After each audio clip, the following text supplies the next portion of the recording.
Dahil nga sa ipinakitang magandang performance ni Renz Abando sa Gilas Pilipinas, ay maging Utah Jazz nga napansin ang kanyang talento dahil kay Jordan Clarkson. Yan naman ang ating unang storya na aalamin.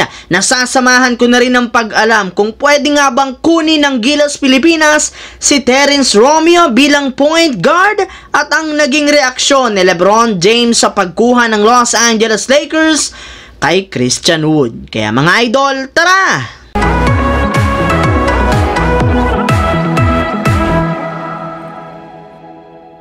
Katulad nga po mga idol ng napag-usapan natin, ilang beses na nga pong na-feature si Renz Abando sa ilang mga media sites na nakabase sa Amerika. Ito nga dahil sa maganda niyang ipinakitang laro ngayong 2023 FIBA World Cup bilang parte ng Gilas at bilang kakampi ni Jordan Clarkson. Pero hindi lang naman nga media ang nakapansin sa talento ng ating kababayan, gayong maging ang Utah Jazz namanghari naman sa kanya. Sa katunayan, sa halos lahat nga po mga idol na ipinapalabas na highlights plays ni Jordan Clarkson sa FIBA World Cup, parati nga nang nakakasama dito si Renz Abando. Kaya hindi nga naiwasan pa ng mga fans ng Jazz Nation na mapansin at i-share ito. Bali, napaka-impressive nga po ng laro nito, especially ng kanyang napakataas na talon. Kaya dyan pa lang mukhang tunay nga talaga na umiingay ngayon sa ibang mga bansa ang pangalan ni Renz Abando dahil lamang sa limitado niyang minuto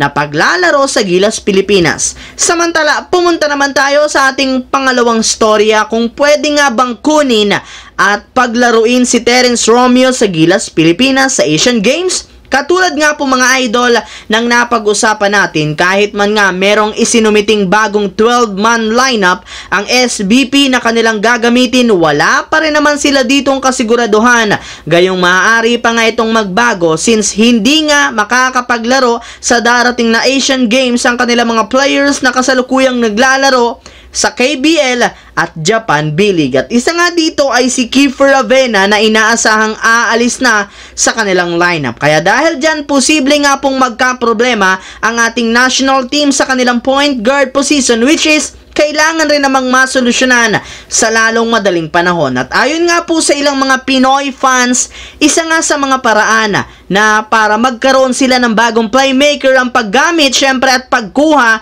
kay Terrence Romeo. Pero ang tanong, pwede nga ba itong mangyari? Well, as of now, payag rin naman ang PBA na magpahirama ng kanilang mga malalaro sa Gilas sa Asian Games. Kaya pwede nga itong mangyari, sadyang malaki ang posibilidad na hindi ito kunin ng mismong SBP, lalo pat may ilan na nga po silang mga batang point guard na pinagpipilian ngayong kunin na mas magaling at mas deserve kay Terrence Romeo. Habang dumiretso naman tayo sa ating huling storya dito sa naging reaksyon ni LeBron James sa pagkuha ng Los Angeles Lakers kay Christian Wood.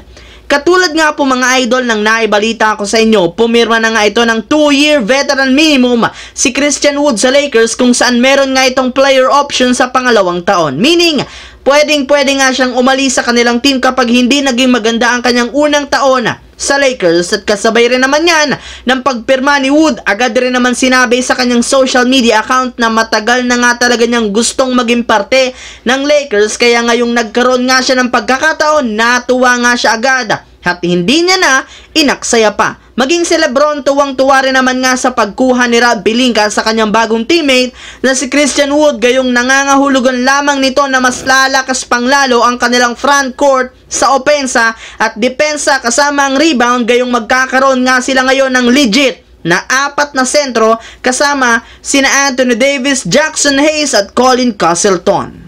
Ang videong ito mga idol ay hatid sa inyo ng Aurora Game, isang play-to-earn mobile app na kung saan pwede kang kumita habang nag-e-enjoy ka. Maraming mga games dito mga idol, gaya ng Color Game na alam kong siguradong mananalo kayo, Dragon versus Tiger na simple lang pipili ka lang kung Dragon ba o Tiger ang mananalo. Meron ding Toss a Coin na alam kong alam nyo na at marami pang iba. Sobrang dali lang mag-register, gamit lang ang iyong mobile number, hintayin ang verification code at gumawa ng password. Madali lang din mag-cash in at pag panalo, cash out agad gamit ang iyong GCash account. Kaya ano pang hinihintay nyo mga idol? Mag-download na at manalo. Nasa comment section ang link para makapagsimula na kayo. So yun lamang mga idol ang ating bagong video ngayong araw na ito na ating pinag-usapan dito ngayon. Once again, this is your J-Zone TV. Huwag kalimutang mag-like at syempre mag-subscribe. Pindutin ang notification bell sa akin channel para lagi kayo maging updated sa mga videos na inilalabas ko. I-follow, bisitahin at i-like ang ating Facebook page, J-Zone TV. Thanks for watching mga idol. Hopefully, nag-enjoy kayo ngayon.